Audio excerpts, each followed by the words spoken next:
couple of days ago, my son was, would I say, kidnapped by the police people that are in Bori, in Kana, local government in Tide. These people saw my son with a new phone, a wristwatch. I bought that phone. I also bought the wristwatch. I take care of my son. He's in school. I am not that father who's going to abandon his son. I take care of my son. I give him what he needs, not what he wants. These policemen saw my son and took him, dragged him around with guns, threw him in their van, threatened to kill him. Out of fear, my son tried to call me. He couldn't get me because my phone was on airplane mode because of what I was doing. I was at my unit doing soldier thing. They dragged my son around in fear, took my son to where he withdrew all the money he had in his account. What else is stealing? What else is financial crime? What else is what pursuing?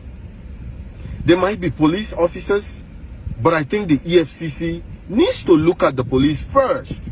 Some of us are overseas killing ourselves, doing the right thing, representing Nigeria well. We could have been doing something crazy.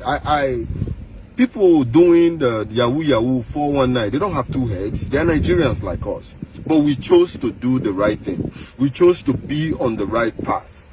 Then the Nigerian police, who are the biggest criminals in uniform and in guns, would go about victimizing innocent Nigerians, the ones that are doing right. They see you with a phone, you're a Yahoo boy. If you carry a laptop, you're a criminal. The trauma these people put my son through. I am filing a lawsuit against that police, the whatever unit or task force that did that to my son. I spoke with my son this morning and he's even scared of going back to school.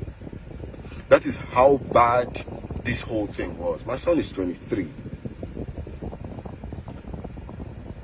I am thinking that whatever these policemen do is known to the good police officers. And because the good police officers tend to stay quiet about it, it means the good police officers are not actually good. It means the EFCC that is playing blind sight to all these financial crimes happening with the police is also not doing their job. You cannot change things outside when the inside is corrupt. You cannot go on the street harassing young men and women who are striving to survive.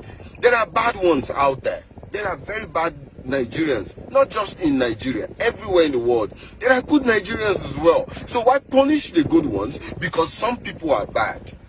When has having a phone become a crime in Nigeria? When has having a phone made you a Yahoo boy in Nigeria? The EFCC needs to start from the police.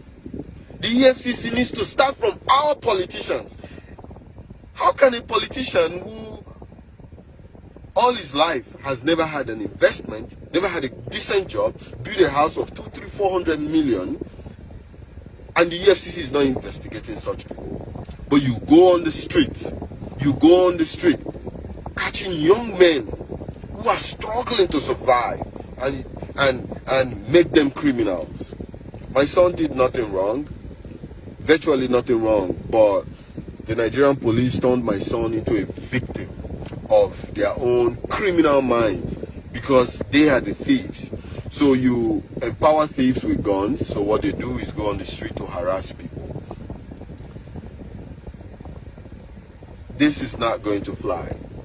Not just the police can have guns. Things like this can push young men into having guns. Things like this can push young men into rebelling against these police people. They have blood too. They can die.